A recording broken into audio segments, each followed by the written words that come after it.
정부와 전교조 간의 갈등이 깊어지고 있습니다. 법원의 전교조 법외 노조 판결 이후에 전교조는 조태 투쟁과 시국선언을 이어가면서 강력하게 반발을 하고 있고요. 교육부는 투쟁을 주도한 전교조 교사 75명을 검찰에 고발하고 나섰습니다. 이런 가운데 조희연 서울시 교육감이 박근혜 대통령에게 만남을 제안했습니다. 전교조 문제와 관련해서 전국 17개 시도교육감들과 함께 이야기를 나누는 자리를 마련해 달라는 건데요. 과연 어떤 해법을 갖고 있는 걸까요? 조희연 서울시 교육감 전화로 만나보겠습니다. 안녕하십니까, 교육감님? 예, 안녕하세요. 예. 자, 교육감님, 저 전교조 문제 짚기 전에 먼저 이 질문부터 좀 드릴게요. 이번 주부터 지금 장관 후보자들 인사청문회가 시작되잖아요. 예. 김명수 교육부 장관 후보자 청문회 모레 열리는데 교육감께서도 당연히 관심 있게 지켜보실 것 같습니다. 청문회 통과 어떻게 예상하고 계세요? 저희가 관련된 부분이라 바로 말씀드리기는 어렵고요. 근데 이제 어쨌든 여러 가지 점에서 많은 비판이 제기되고 있는 것 같습니다. 그래서 문창국 총리 후보님 외에 교육부 장관 후보자에 대한 불신이 좀 많은 것 같습니다. 그래서 제가 뭐라고 말씀드리기는 어렵고 국회에서 잘 판단해 주시기를 국민들의 의견들을 반영해서 그렇게 생각하고 있습니다. 예. 지금 보면 논문 표절이나 연구비 부당 수령, 칼럼 대필 여러 가지 의혹이 지금 이미 제기되고 있지 않습니까? 예. 예. 그러니까 이게 이제 생각보다 많이 이렇게 좀 드러나는 것 같습니다. 그리고 사실은 제자들이 이렇게 대필했다 이런 어지간하면 제자들이 그걸 제기하지는 않거든요. 그러니까 조금 과하셨던 게 아닌가 저는 그런 생각을 언론 보도를 통해서 했습니다. 예. 만약에 이런 의혹이 사실이라면 이런 의혹에 대해서 제대로 해명이 되지 않는다면 교육부 장관으로서 업무를 수행하는데 적절치 못하다고 생각하십니까? 예, 제가 말씀드리긴 어렵고 이건 국민들이 한번 판단하시고 또 국민들의 의견을 국회에서 좀 이렇게 반영하셔야 되지 않을까 싶습니다. 저희야 지금 이제 저희가 관계 맺어야 될 장관님 후보인데 제가 또 그렇게 말씀드리기가 조금 좀 그렇습니다. 지금 보면 김명수 장관 후보자께서 무상급식이나 혁신학교 확대 같은 이 진보 교육감들이 내놓은 공약에 대해서도 좀 부정적이거나 신중한 입장을 내놓았던데요. 교육부 장관으로 그 점은 이제 아무래도 장관 후보가 되기 전과 후가 또 충분히 달라질 수 있고 육사지방선거의 결과에 대해서도 또 아무래도 판단하실 분이 있기 때문에 그 부분에 대해서 완전히 역행하는 방향으로 가시진 않을 걸로 저는 기대를 합니다. 만일 통과가 되신다면요.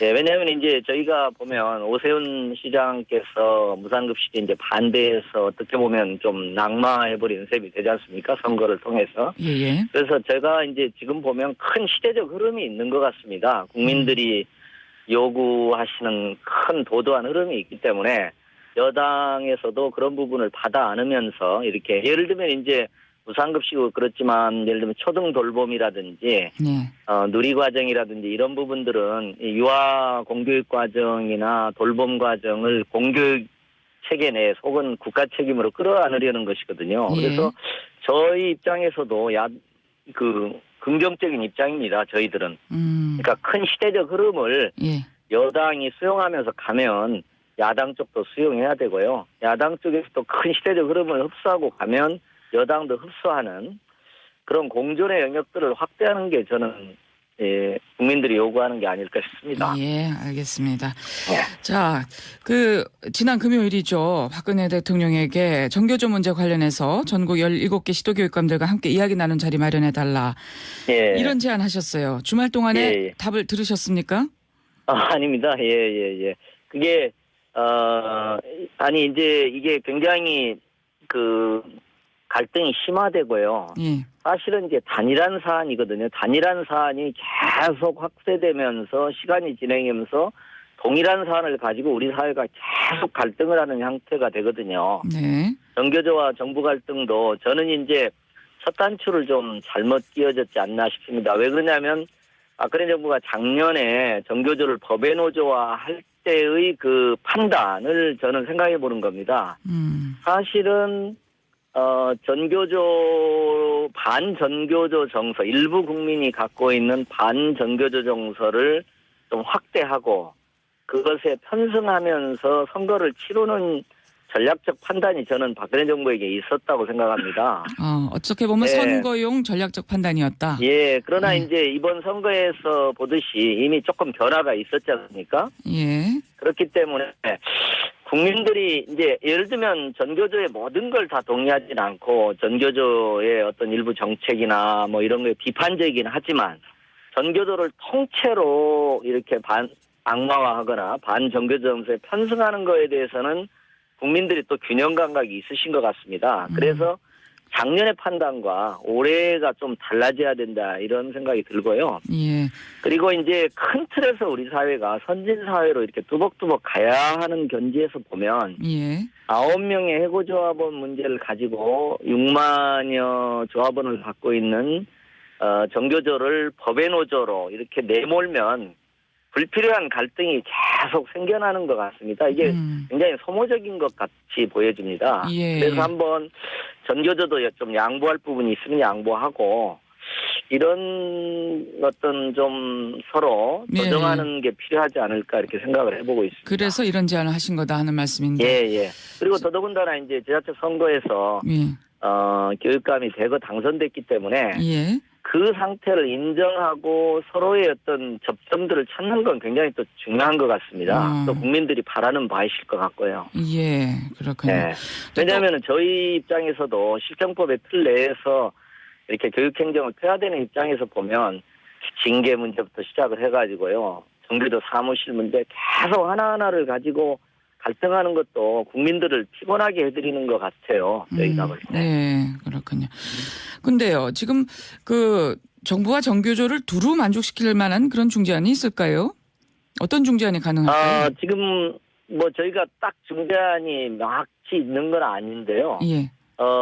저희가 판단할 때는 접점이 있을 수 있다 이렇게 생각을 합니다. 그리고 저희가 볼 때는 이제 박근혜 정부도 법의 노조를 했는데 이게 이제 박근혜 정부 후반까지 계속 갈등할 사안이거든요.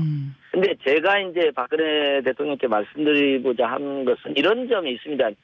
그 작년의 전략적 판단의 관점에서 보더라도 6만여 명을 계속 적으로 돌리면서 법의 노조로 돌리고 이러면서 정치를 이 정부를 안정적으로 꾸려가기가 저는 굉장히 어려울 것 같습니다. 그래서 이 점은 박근혜 정부에서도 일정한 지점에서는 좀 수습을 하는 게 필요하지 않을까 이렇게 생각을 저는 하고 있는 것이죠. 그러면 수습을 한다는 그래서 것은 접점이 있을 것이다. 저는 그렇게 기대를 하고 있습니다. 그러니까 구체적으로 그 접점이 어느 정도가 될지 어떤 내용일지가 참 궁금한데 말이죠. 예, 뭐 지금 현재로서는 가령 정부 쪽에서는 어떤 안이 있을까요?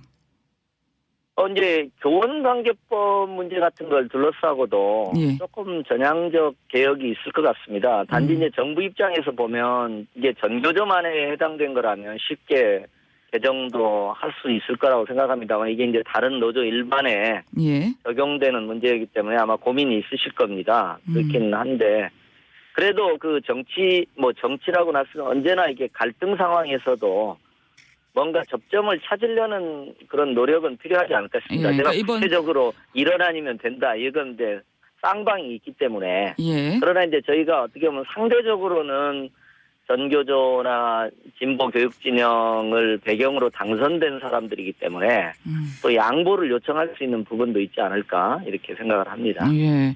그러니까 일단 그 법의 노조 판결에 근거가 된 교원 노조법에 대해서 정부 쪽에서는 좀 개정 움직임을 가질 수도 있을 거다. 그렇죠. 그런 것도 하나의 조항을 중재 가지고도 반항이 될 얼마든지 것이다. 얘기해볼 수 있는 부분이 있지 않을까 싶습니다. 그러면 전교조 측에서는 또 어떤 양보가 가능할까요? 전교조 입장에서는 이제 예를 들면 박근혜 퇴진을 계속 하지 않습니까? 지금 저는 대통령 퇴진 운동하고 있죠.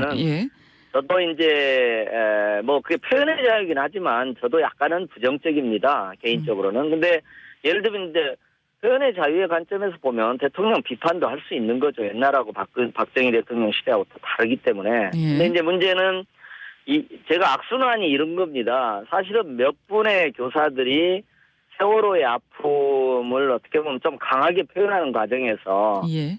초기 수습 과정의 문제점들을 하는 과정에서 퇴진 이렇게 얘기를 하신 겁니다. 근데 이제 그걸 고발 이렇게 해서 강하게 대치하지 않습니까? 예. 근데 우리가 가정에서도 싸움도 그러듯이 이게 이제 동료가 뭐 퇴진을 홈페이지에 했는데 고발돼서 처벌받는 상황에서 나는 안 했으니까 피해가기가 노조 입장에서 좀 어렵습니다. 그러다 보면 이제 더 많은 수의 교사들이 또 말하자면 사태 문제에 동조해주는 뭐 꼭 그 모든 분들이 서명하신 모든 분들이 그게 강하게 동의하시질 않거든요. 근데 알겠습니다. 동료가 뭐 이런 문제로 처벌받으니까 또 다 이름을 올려줍니다. 예. 근데 이제 그렇게 되면 또 정부에서는 더 많은 규모로 또 고발을 해야 됩니다. 예. 그러니까 사실 사소한 거거든요. 그러니까 뭐 홈페이지에 사퇴 얘기했다. 그것도 좀 뭐 일부가 또 그런 얘기 하네 이렇게 하고 또 넘어갈 수 있는 거거든요. 예. 근데 이게 계속 악순환이다 이거죠. 이제 그런 면에서는 전교조에서도 그런 것들은 좀 절제해 주도록 예. 뭐 이런 말씀도 해볼 수 있겠죠. 그러니까 지금 전교조의 대통령 퇴진 운동은 교육감님께서도 좀 과했다고 보시는 것 같은데 정부의 또 네. 후속 조치, 후속 대응도 바람직하지 못했다. 오히려 더 화를 불렀다 이런 말씀이신 것 같습니다. 저는 개인적으로는 그런 생각이 듭니다. 어쨌든 지금 교육감님께서는 전교조가 법의 노조 판결을 받았지만 교육의 한 파트너로 인정을 해야 된다. 전체로 보면 이런 입장이시군요. 그건 그래야 될 것 같습니다. 왜 그러자면 그렇지 않으면 더 큰 혼란이 발생할 수 있을 것 같습니다. 예. 앞으로 이제 일단 지금 현재로서는 법원의 판결을 받았기 때문에 이 교육청 차원에서 앞으로 이 전교조 지원에도 좀 변화가 생기는 게 아닌가요? 어떻게 되는 건가요? 예, 저희들도 이제 고민하고 있고요. 일단은 복귀 시점, 지금 이제 복귀 시점을 언제로 할 거냐는 문제가 있습니다. 전임자들의 복귀 시점을요. 그래서 일단은 저희가 19일로 연기해 놓은 상태고 대개 전국의 교육감께서 다수가 그러시는 것 같습니다. 예. 그래서 이제 19일 이후에는 복직 명령을 받았는데 안 했으니까 일종의 업무지를 무단 이탈하는 셈이 됩니다. 현행법상으로만 실정법상으로 보면요. 그렇죠. 그러면 이제 또 징계 문제가 아마 제기될 겁니다. 예. 또 어떻게 하실 징계 건가요? 문제를 둘러싸고 또 지리한 또 이런 공방이 또 오가고 이런 문제가 될 것 같습니다. 예. 지금 교육감님 입장은 어떠십니까? 예, 징계 문제에 대해서는 저희도 좀 고민을 하고 있습니다. 왜냐하면은 이게 행정명령이 이제 유효한 상황에 있기 때문에요. 그래서 이것은 이제 마침 23, 4일에 시도교육감, 전국 시도교육감이 모입니다. 그래서 그때 함께 이렇게 논의를 다시 해볼 생각입니다. 좀 더 논의가 필요하다. 아직까지는 분명한 입장을 정하지 않으셨다. 이런 말씀이시군요. 예, 지금 뭐 고민하고 있습니다. 예, 알겠습니다. 여기까지 말씀 듣겠습니다. 고맙습니다. 예, 고맙습니다. 조희연 서울시 교육감과 말씀